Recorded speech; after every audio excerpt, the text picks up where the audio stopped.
அனைவருக்கும் வணக்கம். கொங்கனாபுரம் கொடைமாட்சி அறக்கட்டளையின்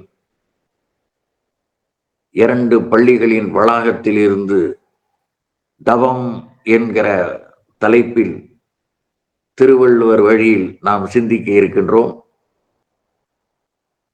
தவம் என்றால் காட்டில் சென்று சடாமுடி தரித்து செய்வது மட்டும்தான் தவம் என்று பலர் எண்ணிக்கொண்டிருக்கிறார்கள்.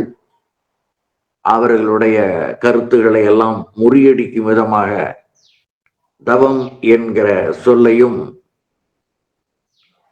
தவம் என்கிற தலைப்பில் கொடுத்திருக்கிற 10 குறள்களிலும் இருந்து திருவள்ளுவர் பெருமான் அழகான செய்திகளை எல்லாம் சொல்லப் போகிறார். அவற்றை நாம் பார்க்க இருக்கிறோம். தத்தமுக்குரிய கடமைகளை ஓயாமல் அரைகுறையாக இல்லாமல் செய்கிறீர்களா, அதுதான் தவம் என்கிறார். தத்தமுக்குரிய கடமைகளை ஓயாமல் ஒதுங்காமல் அரைகுறை இல்லாமல் செய்துவிட்டால் அதுதான் தவம் என்று திருவள்ளுவர் சொல்கிறார். 115வது அதிகாரத்தில் 4வது குறள், கவ்வையால் கவ்விது காமம் அது இன்றேல் தவ்வெண்ணும் தன்மை இழந்து என்று சொல்லுகிறார். அங்கே தவ் என்றால் சுருங்குதல் என்று பொருள். தன்னுடைய பணியிலே சுருக்கம் இல்லாமல் இருக்க வேண்டும். தெளிவாக நிறைவாக கடமையை செய்ய வேண்டும். இந்த இடத்திலே ஊரார் அலர் தூற்றவில்லை என்றால் என்னுடைய காதல் சுருங்கி போயிருக்கும் என்று தலைவன் கூறுவதாக வருகிறது. ஆக அந்த அலர் தூற்றுவதே கூட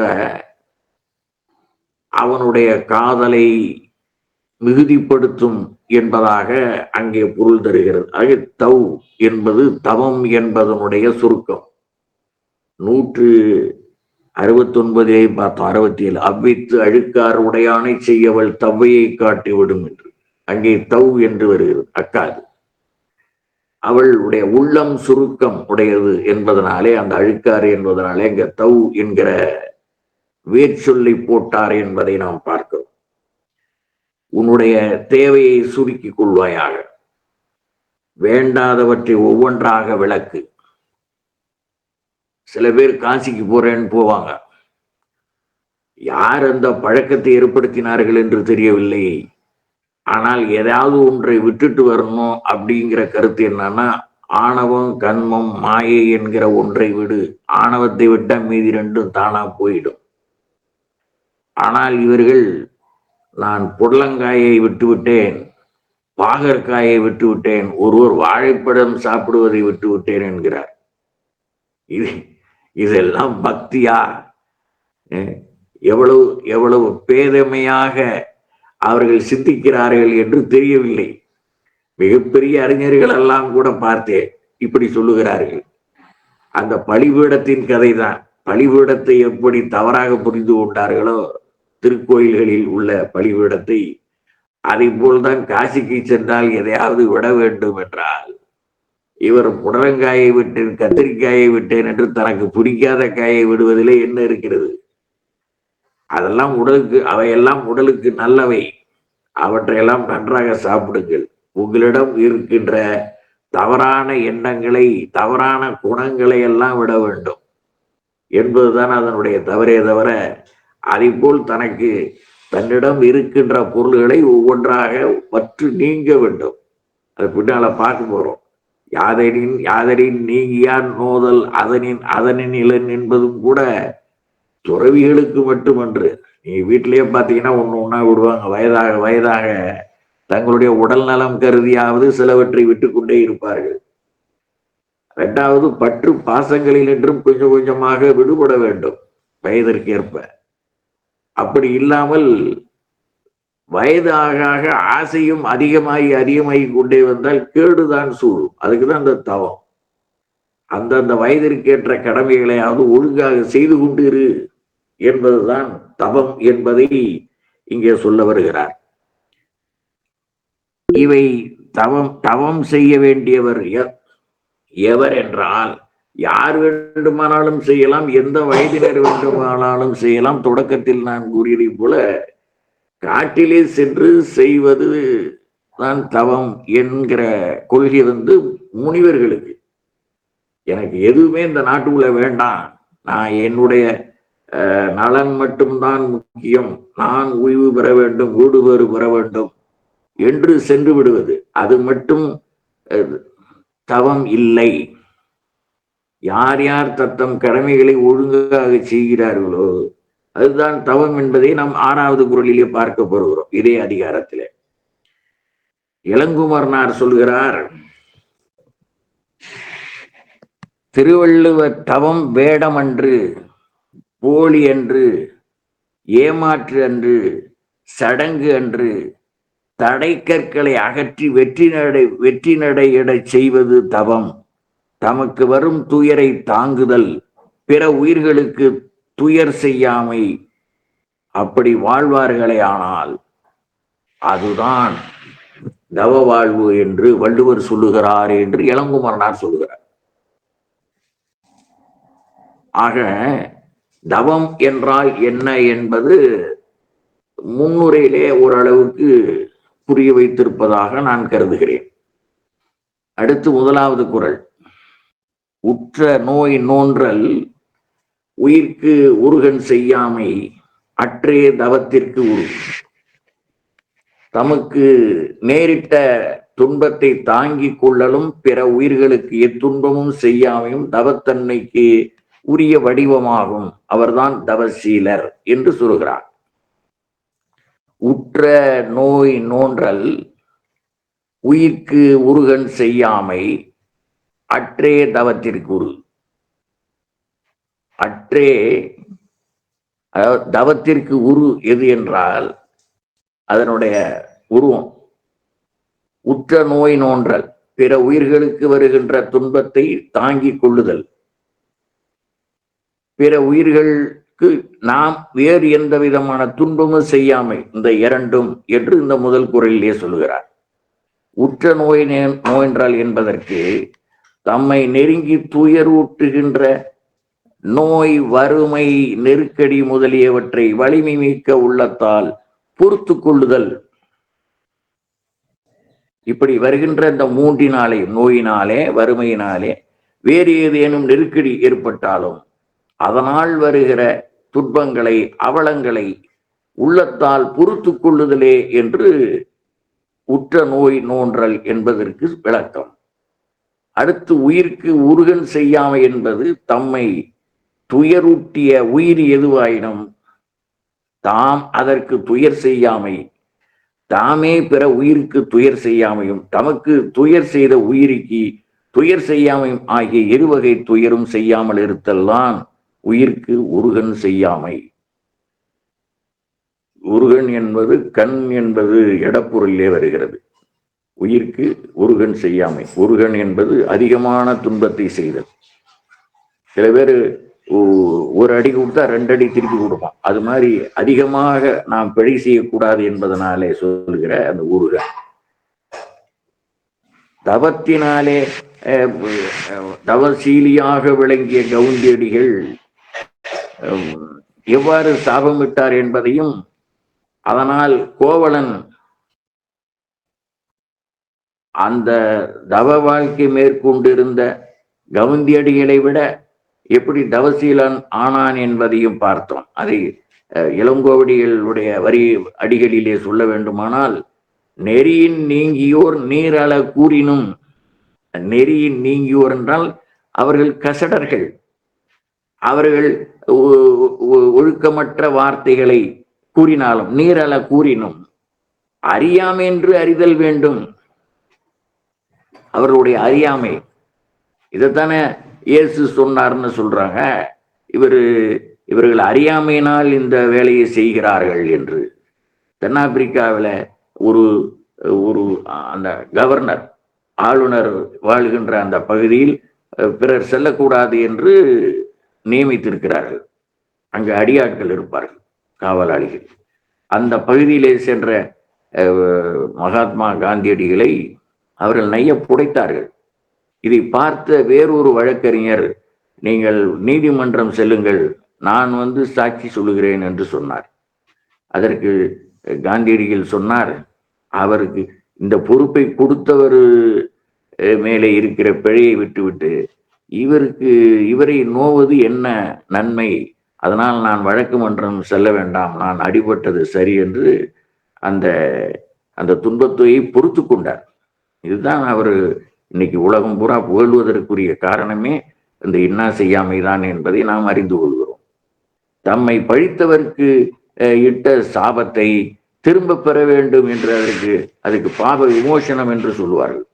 அப்படி சொல்லும்படி அந்த கோவலன் கவுந்தியடிகளை வற்புறுத்தினான் என்பதையும், அவரும் அதற்கு மீட்சியாக ஓராண்டு கழித்து அவர்கள் தன்னுடைய இயல்பான உருவத்தை பெறுவார்கள் என்று சாப விமோசனம் கொடுத்தார் என்பதையும் பார்க்கிறோம். தவமும் தவமுடையார்க்காகும், அதனை அகுதில்லார் மேற்கொள்வது அவம், அதாவது இழிவு. அவம் என்றால் இழிவு, தவம் என்றால் உயர்வு, அவம் என்றால் இழிவு என்பதை நாம் பார்க்கிறோம். இங்கே உற்ற நோய் நோண்டல் உயிர்க்கு உருகன் செய்யாமை அற்றே தவத்திற்கு உரு. அடுத்து இரண்டாவது, தவமும் தவமுடையார்க்கு ஆகும், அவம் அதனை அகுதில்லார் மேற்கொள்வது. தவமும் தவமுடையார்க்காகும், அதனை அகுதில்லார் மேற்கொள்வது அவம். இதுதான் முன்னால சொன்ன. அவம் என்றால் இழிவு என்று பொருள். என் துன்பம் பொறுத்து கொள்ளுதலும் துன்பம் செய்யாமை ஆகிய குணங்களோடு உள்ளவர்களுக்கு மட்டுமே தவம் வாய்க்கும், மற்றவர்களுக்கு தவம் வாய்க்காது. அவர்கள் மேற்கொள்வது வீண் என்று சொல்கிறார். மற்றவர்கள் தவம் வாய்க்காது. இதற்கு எதிரிடையானவர்களுக்கு துன்பத்தையும் பொறுத்து கொள்ள மாட்டார்கள், துன்பம் செய்யாமலும் இருக்க மாட்டார்கள். அவர்களுக்கு இந்த தவம் அவர்கள் மேற்கொண்டாலும் அவர்களுக்கு வாய்க்காது என்பது. ஓட்டப்பந்தயத்தில் ஓடுகிறார்கள், எந்த பயிற்சியும் இல்லாதவன் ஓடினால் கடைசியாகத்தான் வர முடியும். ஆசைப்படலாம் வெல்ல வேண்டும் என்று, அதற்கான முயற்சியும் பயிற்சியும் இல்லாமல் அவன் ஓடினால் அவனால் ஓட இயலாது, அவன் தோல்வியை மட்டுமே காண முடியும் என்பதனாலேதான் இந்த இடத்தில் இவ்வாறு சொல்லுகிறார். தவ வாழ்வை தாழாமல் நம்மிடத்து கொண்டவருக்கே ஒப்பத்தக்கதாகும். அத்தவ வேடத்தை அத்தவத்தன்மை இல்லாதவர் மேற்கொள்வது பழியும் பாவமும் இழிமையும் உண்டாகும் என்பது இதனுடைய கருத்து. தவமும் தவமுடையார்க்கு ஆகும், அவம் அதனை அகுதில்லார் மேற்கொள்வது. அதற்கு தகுதி இல்லாதவர்கள் மேற்கொண்டால் என்ன ஆகும் என்பதை இந்த குறள் மூலமாக விளக்குகிறார். இதற்கு 842, 586 ஆகிய குறள்களை நாம் மேற்கோளாக சொல்லலாம். 586 குறளை எங்க எழுதி வச்சேன். அந்த 2 குறள்களை குறித்துக் கொள்ளுங்கள், பின்னால கூறுவோம். அடுத்து 3வது குறள், துறந்தார்க்கு துப்புரவு வேண்டி மறந்தார்கள் மற்றையவர் தவம்.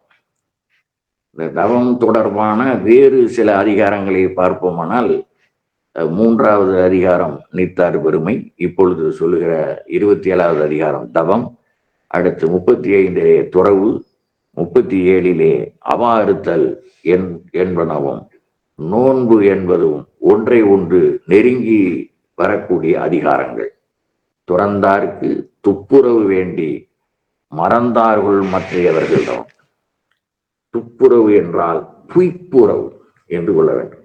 நம்ம துப்பார்க்கு என்று பார்த்தோம். துப்பார்க்கு துப்பாயே என்று சொல்லுகிற போது துய்ப்பார்க்கு என்பதுதான் அங்கே துப்பார்க்கு என்று வந்தது. துய்ப்பாக்கி உண்பவருக்கு தகுந்த மாதிரி என்று சொன்னோமே, அதுபோல துய்ப்புறவு வேண்டி என்பது துப்புரவு வேண்டி என்று வந்திருக்கிறது. துய்ப்பார்க்கு என்பது துப்பார்க்கு என்று வந்தமை போன்றது என்பதை நினைவில் கொள்ள வேண்டும். துய்த்தல் நாம் அனுபவித்தல் என்று பொருள். துய்ப்பார்க்கு துறந்தார்க்கு துய்ப்புறவு வேண்டி மறந்தார்கள் மற்றையவர்கள் தவம். தவம் செய்பவர்களை பேணி காப்பதற்காகவே தவம் செய்யத்தக்கவர்களும் தவம் செய்யவில்லை. இதன் விரிவை 270வது குறள்ல பார்க்க போறோம். இலர் பலர் என்று சொல்லுகிற இதே அதிகாரத்தில் கடைசி குறள்ல பார்ப்போம். தவசீலர்களுக்கு வேண்டிய பணிவிடைகளை செய்வதற்காகத்தான் மற்றவர்கள் தானும் தவம் மேற்கொள்ளவில்லை, இல்லறம் நடத்துகிறார்கள் என்பதை நாம் இல்வாழ்க்கை நடத்துகிற போது நாம் இந்த செய்தியை கூறியிருக்கிறோம். தவசீலர்களுக்கு வேண்டிய எல்லாருமே தவம் செய்யத்தக்கவர்கள். அதாவது இது நீண்ட தவம், தன்னுடைய கடமை என்கிற தவத்தையும் தவிர்த்து தொடர்ந்து அந்த நிலையிலே இருக்கின்ற பெருமக்கள், வயதான பெருமக்கள், அவர்களுக்கு நாம் தேவையான உதவிகளை செய்ய வேண்டுமானால் சிலர் அந்த நேரிய தவத்தை விலகி அவர்களுக்கு உதவி செய்வதே தவம் என்று இருத்தல் வேண்டும். நான் அதுபோல் வயதானவர்களுக்கு இளம் பிள்ளையாக இருக்கிற போது ஒவ்வொரு நந்தவனமாக சென்று பூக்களை பறித்து கொண்டு வந்து கொடுப்பது வழக்கம். இளம் குழந்தையாக இருக்கிற போது சில நேரங்களில் அங்கேயும் வயதானவர்கள் வருவார்கள். வருகிற போது அவர்கள் சொல்லுகிற மரங்களில் ஏறி அவர்களால் ஏறி பறிக்க முடியாது. அது மாதிரி இழை தழைகளையும் அந்த பூக்களையும் அவர்களுக்கு பறித்து கொடுப்பது வழக்கம். அப்படி உதவி செய்ய வேண்டும் என்பதற்காகத்தான் எல்லோரும் தவம் செய்யவில்லை என்பதை இந்த குறள்கள் மூலமாக மறந்தார்கள் மற்றையவர்கள் தவம் துறந்தாருக்கு துய்ப்புறவு வேண்டி அவர்கள் அந்த துறத்தலை தவத்தை மேம்படுத்துவதற்காக மற்றையவர்கள் இந்த தவத்தை மேற்கொள்ளவில்லை போலும் என்று இந்த குறள் மூலமாக விளக்குகிறார். துறந்தார்க்கு துய்ப்புறவு வேண்டி மறந்தார்கள் மற்றையவர்கள் தவம். அடுத்து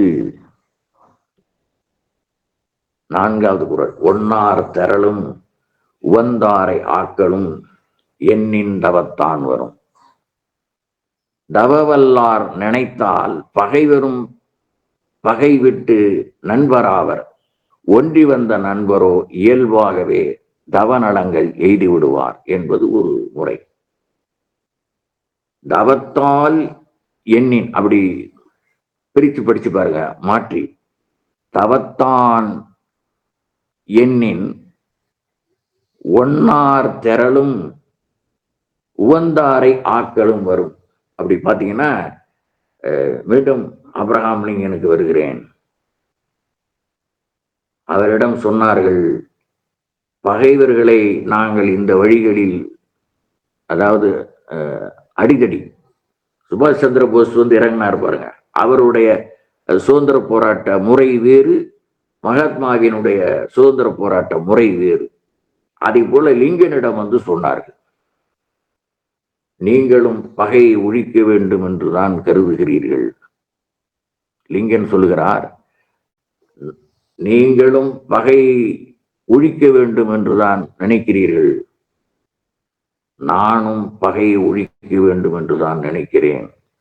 ஆனால் நீங்கள் செய்கிற முறையை விட இந்த முறையிலே அவர்களை நயமாக பேசி அவர்களுடைய தீமைகளை அவர்களுக்கு விளக்கி எடுத்து சொல்லி அவர்களை நண்பர்களாக்குங்கள். முடியவில்லை என்றால் நாம் தோற்றவர்கள் இல்லை, அவர்கள்தான் தோற்றார்கள் என்றார். அதே போலதான் இவர் அதில் வெற்றி அடைந்தார். ஒரு பொழுது இன்னொரு பொழுது பகைவர்கள் அவர்களை சுட்டு வீழ்த்தினார்கள். என்றாலும் அறம்தான். அதை பொறுத்து கொள்வதற்காகத்தான் இந்த பொது வாழ்வுக்கு வருகிறோம் என்பதை தன்னுடைய வாழ்க்கையின் மூலம் லிங்கன் உணர்த்தினார் என்பதுதான் அதனுடைய கருத்து. ஒன்னார் தெரலும், ஒன்னார் என்றால் பகைவர், தெரலும் உவந்தாரை ஆக்களும் எண்ணின் தவத்தான் வரும். இதை பொருள் முறையாக சொல்ல வேண்டுமானால், தவத்தான் எண்ணின் ஒன்னார் தெரலும் உவந்தாரை ஆட்களும், பகைவர்களை வெற்றி கொள்வதும் உவந்தாரை நட்பு கொள்வதும் என்று இந்த குறள் மூலமாக, 4வது குறள் மூலமாக திருவள்ளுவர் பெருமான் கூறுகிறார் என்பதை பார்க்கலாம். அடுத்து 5. வேண்டிய வேண்டியாங்கு எய்தலால் செய்தவம் ஈண்டு முயலப்படும். வேண்டிய வேண்டியாங்கு எய்தலால் செய்தவம் ஈண்டு முயலப்படும். விரும்பியதை எல்லாம் எளிமையான சீர்கள். விரும்பியதை விரும்பியவாறு அடையும் பேரு தவத்தால் வாய்த்தலால் தொடர்ந்து மேற்கொள்ளப்படுகிறது தவம், மேற்கொள்ளப்படுகின்றது தவம் என்று இதனுடைய பொருள். விரும்பியதை விரும்பியவாறு அடையும் பேரு தவத்தால் வாய்த்தலால் தொடர்ந்து மேற்கொள்ளப்படுகின்றது தவம். எடுத்துக்காட்டாக, நான் ஏற்கனவே ஒரு முறை சொல்லியிருக்கேன், திருப்பராய்த்துறை திருமடத்தில் சித்பவானந்த சுவாமிகளால் ஏற்படுத்தப்பட்டது. அங்கே ராமசாமி அடிகளார் என்கிற ஒரு துறவி இருந்தார். அவர்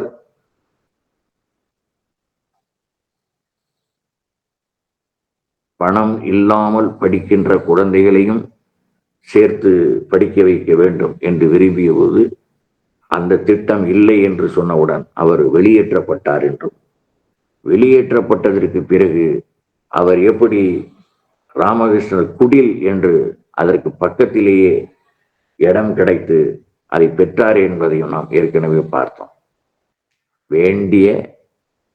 வேண்டியார்க்கு வேண்டிய வேண்டியாங்கு எய்தலால் செய்தவம் ஈண்டும் முயலப்படும். அந்த முயற்சியினாலே அது இன்று பல்கி பெருகி இன்று 1000 கோடிக்கு மேலாக அந்த சொத்து சேர்ந்து விட்டது.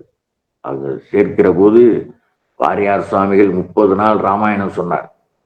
இப்ப இருக்கிற இந்திரா காந்தி கல்லூரி, திருச்சிராப்பள்ளியிலே இந்திரா காந்தி கல்லூரி இருக்கிற வளாகம் அந்த காலத்துல national college higher secondary school, national college higher secondary school உயர்நிலை பள்ளியா இருந்தது. இப்போ ஹையர் செகண்டரி இல்லை, ஹைஸ்கூல் என்று இருந்தது. அந்த மைதானம் இப்பொழுது இவர்களுக்கு வந்து விட்டது, ஒரே நிர்வாகம் தான்.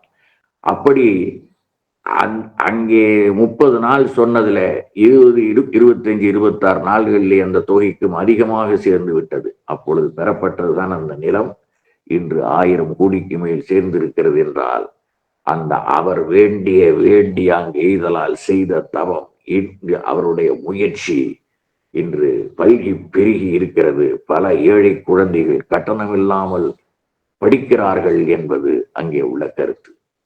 இன்னொரு கருத்தும் பார்ப்போம். விவேகானந்த சுவாமிகள் தான் மட்டுமன்றி இளைய துறவிகளையும் பிச்சை எடுத்து உண்ண செய்தார். அதன் பிறகு பிச்சை எடுத்ததோடு ராமகிருஷ்ண